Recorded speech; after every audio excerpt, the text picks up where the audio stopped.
कसा आहे रंग? छान आहे ना? मस्त आहे की नाही? फ्रेश कलर, एकदम मस्त मस्त सुंदर. आज जरा बरं वाटतं. काही वेळेला की नाही विनाकारणच आपल्याला असं उदास उदास वाटतं नाही का? एखाद वेळेला चिडचिड होते, असं मरगळल्यासारखंच होतं. असं वाटतं राहू दे, सकाळपासून रात्रीपर्यंत तो गाऊनच घाला. होतं ना असं काही वेळेला? मला पण झालं होतं. मग मी विचार केला, म्हटलं असं का होते आपल्याला?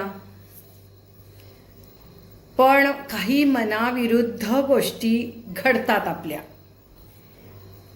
काही मनाविरुद्ध नको असलेल्या लोकांची संगत लादलेली असते आपल्यावरती.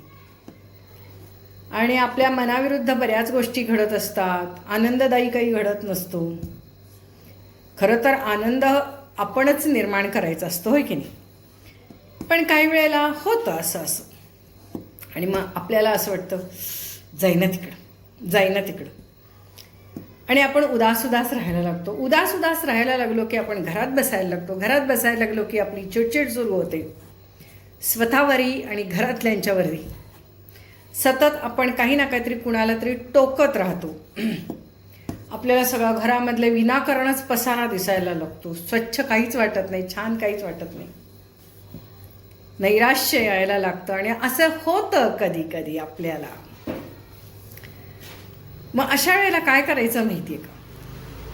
याच्यावरती उपाय पण असणारच. मग मी तुम्हाला बऱ्याच वेळेला म्हणत असते, उपाय करूया, छान कपडे घालायचे, बाहेर जायचे. अहो वाटतच नाही असं काही करावं. असं काय करणार ही?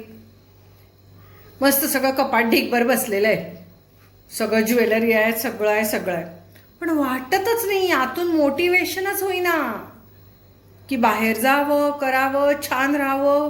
काय होईच ना. म्हटलं हे काय, असं का? विचार केला थोडासा. आणि मग आमचा ग्रुप असा, आम्ही सगळेजण बसलो होतो. मग त्या मैत्रिणी म्हटल्या, काय हे तुम्ही ट्रिपहून आल्यापासून फारच उदास झालाय, असं का? त्यातल्या एक आजी, दृष्ट लागले. कोण सांगताय पुढे करायला?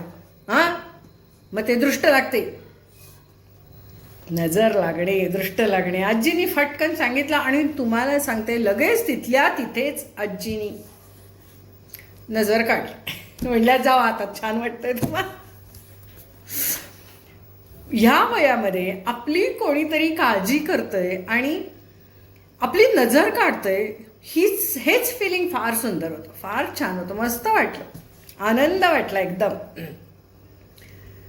आणि त्यांनी ते काय केलं, फाकफूक केलं, सगळं काय केलं, बरं वाटलं मला. आणि मग दुसऱ्या दिवशी मी स्वतःहूनच ठरवलं बरं का, की म्हटलं हे आपलं व्यक्तिमत्व नाही आहे असं उदास राहणं, करणं. आपण असं का करतोय? काय झालं काय आपल्याला? आपला ऑरा खराब झालाय असं माझ्या लक्षात आलं. ऑरा म्हणजे माहिती आहे ना तुम्हाला? आपल्या भोवती एक असं संरक्षण कवच असतं, तो खराब झाला हे माझ्या लक्षात आलं. एकतर आजारपणामुळं, चांगलं खाणं नाही, पिणं नाही, झोप चांगली नाही, या सगळ्यामुळे माझा ऑरा खराब झाला होता हे माझ्या लक्षात आलं होतं. झोपलं तरी वाईट स्वप्न पडणार, अशी काही स्वप्न पडणार की त्याचा काही संबंध नाही आयुष्यात. निगेटिव्ह स्वप्न छान पडली तर बरं आहे ना, की असं राणी झाली आहे, कुठेतरी बेस्ट राज्य करते, असलं काहीतरी पडलं तर बरं ना. कुठलं काय कायम आपलं कुठेतरी गावाला निघाली आहे, गाडी सुटली आहे, गावाला निघाली आहे, सामान राहिलंय, परीक्षेला निघाली, अभ्यास झालेला नाही. या वयात सुद्धा असली स्वप्न पडतात बरं का. हे ऑरा खराब झाल्याची लक्षणं आहेत आपली. थोडक्यात आपली तब्येत बिघडलेली आहे, शारीरिक आणि मानसिक. कशी सुधरवायला पाहिजेत. म्हटलं काहीतरी कारण असणार आपल्याला. काही गोष्टी गरज नसताना सुद्धा आपण जुन्या गोष्टी उगाळत बसतो. अहो साधा कोळसा आहे तो. जुन्या आठवणी म्हणजे कोळसा, चांगल्या असू देत वाईट असू देत, तो कोळसाच. कोळसा हातात धरून जर का तुम्ही असा उगाळला तर काय होणार? कोळसा माहीत नाही हल्ली सगळ्यांना. मग काय, देवाच्या वरती ती दिवा लावल्यावर काजळी येते की नाही, ती काजळी हाताने काढली की काय लागतं? ते काळ काळ. ते हातामध्ये लागलं की काय होतो? हात काळाच होतो ना. मग ती काजळी तर काढून टाकायला पाहिजे, ती हातात धरायची नाही. कोळसा उगाळला की ते काळच होणार.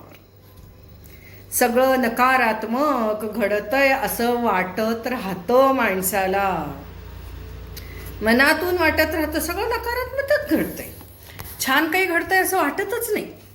उगाचच वाटतंय आपल्या अंगात ताप आलाय, उगाचच वाटतं आपल्याला छातीत दुखायला लागलाय, उगाच वाटतं आपल्याला कुठेतरी हाताचं दुखायला लागलाय, वाटतं कंबरच दुखायला लागली आहे, पिठरीत गोळाच आलाय, डोक्यात बारीक कुठंतरी दुखायला लागलंय, वाटत राहतं. ह्या सगळ्या गोष्टी वाटत राहतात आणि हा कुठे ना कुठेतरी आपला ऑरा बिघडलाय, आपली निगेटिव्हिटी वाढली आहे, आपल्या शरीरातली नकारात्मकता वाढलेली आहे, सकारात्मकता कमी झालेली आहे, आनंद कमी झालेला आहे आणि कुठे ना कुठेतरी मन निराश व्हायला लागलेलं आहे. याचं लक्ष कारणं शोधली, काहीतरी संगतीचा परिणाम. आपल्या आसपास नेहमीच चांगली माणसं असतील अशी नाही. आपण काही वेळेला बाहेर जातो, गावाला जातो, एवढ्या मनाविरुद्ध लोकांबरोबर राहावं लागतं आणि आपल्या मनाविरुद्ध गोष्टी घडतात, पटत नाही आपल्याला, पण आपण दरवेळेला बोलू शकत नाही कारण बोलायचं नसतं.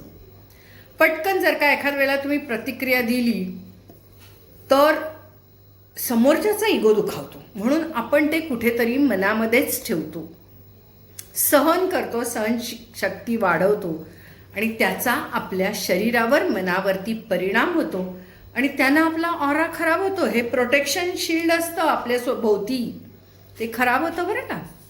आपल्या पृथ्वीभोवती कसा ओझोनचा लेअर आहे आणि आपण म्हणतो ना की ग्लोबल वॉर्मिंगमुळं, पोल्युशनमुळं तो ओझोनच्या लेअरला भोग पडलेला आहे, होल पडलेला आहे आणि त्यामुळे उष्णता वाढत चाललेली आहे. आपण म्हणतो की नाही, पृथ्वीच्या भोवतीचा ओझोनचा लेअर म्हणजे तो पृथ्वीचा ऑरा. तसं आपलासुद्धा जो ऑरा आहे तो काही वेळेला त्यालाही छिद्र पडत असतील, त्यालाही तोही पातळ, कधी जड, कधी काहीतरी असं होत असेल. अहो होणार ना, कारण माझं सकाळचं फिरणं कमी झालं, रात्री झोप नाही, जेवण खाण चांगलं नाही आणि मनाविरुद्ध घडणाऱ्या काही गोष्टी, ह्याच्यामुळे माझा ऑरा असा वीक होत चालला. काय करायला पाहिजे म्हटलं, आता आपल्याला ह्याच्यातनं मार्ग काढला पाहिजे. पहिलं कारणं शोधून काढली हो, त्याच्यात लक्षात आलं की जुन्या गोष्टी आपल्यासारख्या मनामध्ये त्याच नको असलेल्या गोष्टी सारख्या आठवत आहेत आपल्याला, ज्यावरती काही सोल्युशन नाही अशा गोष्टी, फोन आला, ज्यावरती काही सोल्युशन नाही अशा गोष्टी सारख्या आपल्याला आठवत आहेत आणि त्या आपण नाही आठवल्या पाहिजे. बरोबर आहे ना? काय करायचं काय? मग म्हटलं की अरे आठवायचं नाही म्हणून आपण कितीही वेळा ठरवलं तरी ते आठवतं. मन आहे होते, मनाचं तेच आहे, चांगलं काही आठवून घेणार नाही. मग म्हटलं आता नामस्मरणच करूया. नामस्मरण सुरू केलं, नामस्मरण. मग जरा बरं वाटायला लागलं. पण तरीही नामस्मरण करताना, ध्यान करताना मन सारखं पळत राहतं आणि पुन्हा त्याच गोष्टींचा विचार करतो आणि आपल्या आयुष्यामध्ये चांगल्या ज्या गोष्टी घडतात त्याच फक्त आपल्याला हव्याशा वाटतात. नको असणाऱ्या गोष्टी, प्रतिकूल गोष्टी, आपल्याला दुःख देणाऱ्या गोष्टी आपल्याला घडू नयेत असं वाटतं. पण असं नाही होणार ना. आपल्याला एखादी गोष्ट घडू नये असं वाटलं तरी ती घडणारच आहे, कारण ती फक्त आपल्यासाठी चुकीची आहे, इतर कोणासाठी ती चुकीची असणार नाही. मग त्यावेळेला आपण काय करायला पाहिजे? लेट गो करायला पाहिजे, जाऊ दे म्हणायला पाहिजे, दुर्लक्ष करायला पाहिजे. आपण समोरच्या व्यक्तींनी बदलावं ही अशी अपेक्षा नाही करू शकत. आपण एखाद्या व्यक्तीला एकदा सांगू शकतो, दोनदा सांगू शकतो, तीनदा सांगू शकतो, नंतर गप्प बसावं. कारण समोरच्या व्यक्तीचा स्वतःचा काहीतरी, स्वतःविषयीचा काहीतरी विचार असतो ना. मग आपण दुसऱ्याला बदलण्याचा विचार करतो आणि आपल्याला असं वाटतं की दुसऱ्यांनी बदलावं म्हणजे आपल्याला बरं वाटेल. हे असं कसं होऊ शकतं? त्यामुळे आपण ते ॲक्सेप्ट केलं पाहिजे. आणि हा ॲक्सेप्टन्स यायला, हे मान्य करायला आपल्याला वेळ लागतो. आणि याच्यामुळे सुद्धा जो आपल्याला मनाला क्लेश होतो, यानं आपला ऑरा खराब होतो. मग ह्याला आपण काही वेळेला चुकीची संगत म्हणू शकतो, चुकीच्या गोष्टी म्हणू शकतो, आपल्या आसपास घडणाऱ्या घटना म्हणू शकतो. अनेक साऱ्या घटना आहेत ज्याच्यामुळे आपल्याला दुःख होतो. काही व्यक्तींच्यामुळं दुःख होतं, काही घटनांच्यामुळं दुःख होतो, परंतु आपण ते बदलू शकत नाही. मग अशा वेळेला काय करायचं? आपला ऑरा तर आपण फिक्स करायला पाहिजे, आपण स्ट्रॉंग करायला पाहिजे आपला ऑरा. म्हणजे आपलं मन आपण घट्ट करायला पाहिजे. मग ते कसं करायला पाहिजे? आपलं जे काही चुकतंय, की आपलं खाणंपिणं चुकतंय, आपलं राहणं चुकतंय, आपण हल्ली छान राहत नाही आहे, आपण छान राहिलं पाहिजे, आपण स्वतःवर प्रेम केलं पाहिजे, आपण मस्त राहिलं पाहिजे, आपण मस्त दिसलं पाहिजे, आपण आरशात बघितल्यावर आपल्याला सुंदर वाटलं पाहिजे. इतरांना वाटू दे किंवा नाही वाटू दे, पण आपल्याला छान वाटलं पाहिजे. आणि यासाठी सर्वात प्रथम मी हे केलं की बास, गाऊनवर सतत राहणं बास झालं. सकाळी उठल्यावरती मस्त मस्त छोटासा हलकासा मेकअप करायचा, उठून मस्त उठल्या उठल्या पहिला आंघोळ करायची, जी आपण नेहमीच करतो. सकाळी उठून आंघोळ करायची, छानपैकी साडी नेसायची. कोणी का म्हणे ना सकाळी सकाळी काय मस्त नटून हिंडते, म्हणे ना, आपल्याला छान वाटतं ना, ते करायचं. आणि आपला नेहमीच्या रुटीनप्रमाणे गार्डनमध्ये फिरून यायचं. उशीर झाला तरी गार्डनमध्ये जायचं, वॉकिंग करायचं. त्यामुळे सकाळचा मॉर्निंग वॉकही होतो. आणि दुसरी गोष्ट म्हणजे हिरव्यागार वातावरणामध्ये आपण निसर्गामध्ये जाऊन येतो, पक्ष्यांचा किलबिलाट ऐकतो. आणि आपल्या काही मैत्रिणीही आपल्याला सकाळ सकाळी भेटतात. जाताना सकाळ सकाळी आपण एखाद दुसऱ्या देवाला जाऊन देवदर्शन करतो. पॉझिटिव्हिटी कशी मिळते? आपल्याला आपला ऑरा फिक्स करायचा आहे, घट्ट करायचा आहे, स्ट्रॉंग करायचा आहे. ऑराला भोकं पडली आहेत आपल्या, ती बुजवायची आहेत. तर हे सगळं केलं पाहिजे. तर ह्या सगळ्या गोष्टी मी पुन्हा एकदा सुरू केल्या आणि मला जरा जरा छान वाटायला लागलेलं आहे. सकाळचा सूर्यप्रकाश किती आवश्यक आहे आपल्या शरीरासाठी आपल्याला कळत नाही. आपल्याला वाटतं हां त्यात काय एवढे 10 मिनटं जाऊन आल्याने काय होणार आहे. आपल्याला वाटतं सगळे लोक करतात तसं 40 मिनटंच वॉक केलं पाहिजे. 10 मिनटं केलेला वॉक बाहेरच्या उन्हात भरपूर झाला, पण तो नियमितपणे केला पाहिजे. तो नियमितपणे मी चालू केला, मला बरं वाटायला लागलं, मस्त वाटायला लागलं. कारण की सकाळच्या उन्हामध्ये थोडा वेळ जेव्हा आपण फिरतो तेव्हा मेंदूमध्ये मेलॅटोनिन नावाचं एक हार्मोन स्त्रवतं आणि ज्याने आपल्याला रात्री मस्त झोप येते. आपलं बॉडी क्लॉक जे आहे ना ते व्यवस्थित राहण्यासाठी या सर्व गोष्टी, रात्रीची झोप छान येण्यासाठी सकाळपासून आपल्याला प्रयत्न करायला लागतात. म्हणजे सकाळचं वॉकिंग फार आवश्यक आहे त्याच्यासाठी. दुसऱ्या दिवशी सकाळी छान संडासला होण्यासाठी दिवसभराचा आहार चांगला पाहिजे, रात्रीची झोप छान पाहिजे. तेव्हा दुसऱ्या दिवशी उठल्या उठल्या आपल्याला टू लावणार. म्हणजे आपलं शारीरिक आणि मानसिक स्वास्थ्य चांगलं राहण्यासाठी आपलं रुटीन चांगलं असणं फार आवश्यक आहे. थोडंसं ध्यान धारणा. मग तुम्ही म्हणणार ध्यान करायचं म्हणजे काय करायचं? कुठल्या देवाचं करायचं? काहीही करा, किंवा तुम्ही ध्यानाला बसा, शांतपणे बसा. मनामध्ये कुठला विचार येतोय बघा, त्या विचाराच्या मागे लागा.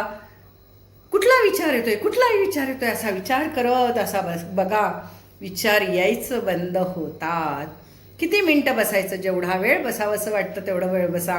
आपण असा मोबाईल स्क्रोल करायला तासन तास बसतो, परंतु ध्यानाला बसलो की 1, 2, 3 मिनटं झाली, 1 मिनिट झालं की असं वाटतं तासन तास बसलोय की काय. त्याच्यात इंटरेस्ट वाटत नाही आपल्याला. तो इंटरेस्ट वाटायला पाहिजे की नाही आता मला शांत बसायचं आहे, शांत बसायचं आहे. आपल्याला असं वाटतं की आपण जर का असं शांत आणि निष्क्रिय बसलो तर कोणीतरी म्हणेल का काय डिप्रेशनमध्ये आहे का काय, असं काय खुळ्यासारखी बस म्हणे ना. आपण जेव्हा मोबाईलवरती असं करत बसतो तेव्हा लोक नाहीतरी आपल्याला ओरडतातच ना. हेही ओरडून घ्यायचं, पण मधनं असं शांत बसायला शिकायचं, ज्याच्यामुळे आपला ऑरा स्ट्रॉंग होतो. आणि जी ऑरा हा स्ट्रॉंगही असला पाहिजे, त्याच्यामुळे आपलं मन आणि शरीर दोन्हीही हेल्दी व्हायला मदत होते. काय बाई सारखं ते फोनच यायला लागलं आहे. खाणं पिणं छान पाहिजे, सकाळी वॉकिंग पाहिजे, रात्रीची झोप छान पाहिजे, सगळं मानसिक आणि शारीरिक सर्व क्रिया व्यवस्थित झाल्या पाहिजेत. आणि तुम्हाला सांगते की आणखीन एक गोष्ट आहे बरं का, की काय सारखा फोन येते बघा. तर आपल्याला की नाही असं सारखं सारखं की नाही आपल्याला असं वाटतं आपण दुसऱ्यांशी तुलना करतो स्वतःची. तिचं ते छान आहे, तिचं हे छान आहे, तिचा नवरा असा छान आहे, तिची मुलं अशी छान आहेत, तिची सून अशी छान आहे, तिचं घर छान आहे, ती राहते किती छान, सारखी दुसऱ्याशी तुलना. अगं बाई काय बघा घर नवऱ्यावर टाकून बाहेर हिंडते, लोक लगेच तुलना करतात. हो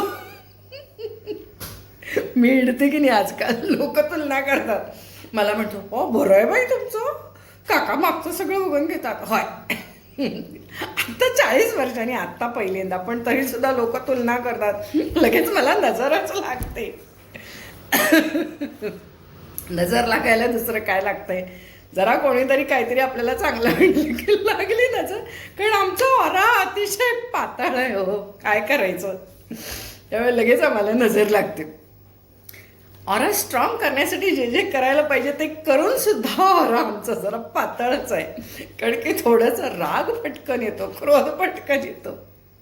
एवढंच नाही तर मनाविरुद्ध काही झालं तर पटकन डोळ्यात काही वेळेला पाणी पण येतो. ह्या सगळ्या गोष्टी, इमोशनल होणं, ह्या सगळ्या गोष्टींच्यामुळे आपला ऑरा जो आहे किंवा आपल्या भोवतीचं जे प्रोटेक्शन शील्ड आहे हे थोडंसं वीक राहतं. तर स्वतःची तुलना करायची दुसऱ्यांच्या बरोबर हे सोडलं पाहिजे. दुसऱ्याची निंदा करणं सोडलं पाहिजे. दुसऱ्यांना नावं ठेवणं सोडलं पाहिजे. आपण काही वेळेला चेष्टा मस्करी केलेली चालते, पण दुसऱ्याला कुत्सितपणे बोलणं सोडलं पाहिजे. ह्याच्यामुळे सुद्धा दुसऱ्याचा नाही तर आपला ऑरा खराब होतो बरं का. या गोष्टींच्यामुळे या निगेटिव्हिटी आहेत ना, निगेटिव्हिटीमुळे आपल्या मनामध्ये तेच विचार चुकीचे येत राहतात आणि आपला ऑरा खराब होतो. आणि एक तुम्हाला सांगेन, अगं बाई कशाला फोन करते ग तू सारखी सारखी, बास की करते की नंतर ऐकतच नाही बघा लोक. काही वेळेला कसं होतं माहिती आहे का, विनाकारणच आपण स्वतःला दोष द्यायला लागतो. माझ्याच नशिबी आहे, काय आलो, असं का आलो, हे दुःख मलाच का, असं का. म्हणजे आपण साधा आजारी पडलो, काय झालं, काय बाई किती पाय दुखतोय, मला काय होतंय, इतरांचं म्हणजे थोडक्यात इतरांचं बघून आपण आपल्याबद्दल स्वतःला इन्फिरियर कॉम्प्लेक्स द्यायला लागतो किंवा आपण स्वतःला दोष द्यायला लागतो. हेही केलं नाही पाहिजे. म्हणजे आपण दुसऱ्याशी जेलसीही नाही केली पाहिजे, दुसऱ्याची निंदा नाही केली पाहिजे आणि स्वतःला दोषही नाही दिला पाहिजे. कारण जे काही आपल्याला देवानं बनवलंय ते युनिक पीस आहे. आपण एकासारखा दुसरा पीस नाही बनवलेला. मग ती कर्मविर्म सगळी युनिक घालून वरनं पाठवलेलं आहे. आपलं पॅकेज जे आहे ते हे मान्य करायला पाहिजे, ॲक्सेप्ट करायला पाहिजे. आपण देवानं आपल्याला हे पॅकेज दिलेलं आहे, पण ते आनंदाने स्वीकारायचं आणि आनंदाने ते मान्य करून जगायचं. हे केलं तरच आपला तो ऑरा जो आहे किंवा प्रोटेक्शन शील्ड जे आहे ते चांगलं राहणार आहे आणि आपण आनंदी राहणार आहोत. कारण की आपल्या ह्या पॅकेजमध्ये सर्वच गोष्टी आहेत, सुख दुःख याऊ त्याऊ ढ्याऊ सगळंच आहे. त्यामुळे सगळं मनासारखं व्हावं आणि सुखाच्या राशी ओताव्यात असं अजिबात पॅकेज घालून आपल्याला वरनं पाठवलेलं नाही आहे. त्यामुळे मान्य करायचं, जे काय दिलेलं आहे ते त्यानं दिलेलं आहे आणि आपल्याला ह्या सगळं हे पॅकेज सगळं पूर्ण करून मग आपल्याला वर जायचं आहे. हे आपल्या मनाला आपण ठरवलं पाहिजे. मग त्यामुळे मधनं कधी ना कधीतरी अशा छोट्या मोठ्या गोष्टी आपल्या बाबतीत होत असतात. काही वेळेला आपण हसत असतो, काही वेळेला ॲक्सेप्ट करत असतो, काही वेळेला दुःखी होत असतो. ह्या सर्व गोष्टी होणार. परंतु जेव्हा तुम्ही असं मस्त राहून बाहेर जाऊन येता आणि मस्त राहता आणि घरातनं थोडंसं बाहेर जाता, तेव्हा आपल्याला खूप छान वाटायला लागतं आणि मग आपण फ्रेश होतो. तर कुठे ना कुठेतरी यासाठी आपलं दैनंदिन जीवन रुटीन हे खूप छान असणं आवश्यक आहे. वयाच्या 60पर्यंत ते असत नाही, 50-55पर्यंत तर ते अजिबात असत नाही. संसार आणि मुलं बाळं सगळे नातेवाईक आणि कर्म येऊ त्याऊ याच्यामध्ये आपण गुंतून गेलेलो असतो, गुरफटून गेलेलो असतो. आपल्याला स्वतःकडे लक्ष द्यायला वेळ नसतो. पण आता हा जो आपला काळ आहे तो स्वतःकडे लक्ष देण्याचा आहे. एवढे वर्षात जे काय झालं ते झालं, चांगल्या वाईट गोष्टी झाल्या असतील ते झाल्या. चुकाही झाल्या असतील आत्म झाल्या तर झाल्या, सोडून द्यायचं, विसरून जायचं. आता मात्र हे जे आपलं आयुष्य आहे ते आपल्याला स्वतःला सुधारण्यासाठी आहे असं समजायचं. आणि ते सुधारणा आपण करायची स्वतःमध्ये. दुसऱ्याला सुधारायला जायचं नाही, पण स्वतःला मात्र नक्की सुधारायचं. जे काय आपले थोडेफार काही वर्ष राहिलेली आहेत, म्हणजे 50 गेली 50 राहिली असं म्हणूया आपण, जे काय आपलं आयुष्य राहिलेलं आहे ते आनंदाने जगायचं, आनंद निर्माण करायचा. आपण हसलो तर जग हसणार आहे, आपण आनंदी असलो तर जग आनंदाने बघणार आहे. आपण मी आत्ता हसते तर तुम्ही सुद्धा सगळेजण हसताय ना, आपोआपच हसताय. कारण समोरची व्यक्ती हसली की आपण हसतोच. आपणही, तुम्ही सुद्धा बघताना असं करूनच बघताय, मला चांगलं माहिती आहे. आणि हेच आहे, आनंद पसरवायचा आहे. आणि आनंद पसरवण्यासाठी सर्वात प्रथम आपल्याला आपलं हे प्रोटेक्शन शील्ड ऑरा जो आहे तो स्ट्रॉंग करायचा आहे. तर तो स्ट्रॉंग करूया. आनंदी राहिलं की तो स्ट्रॉंग होणार आहे, आणि तो स्ट्रॉंग असला की आपण आनंदी असणार आहे. बरोबर.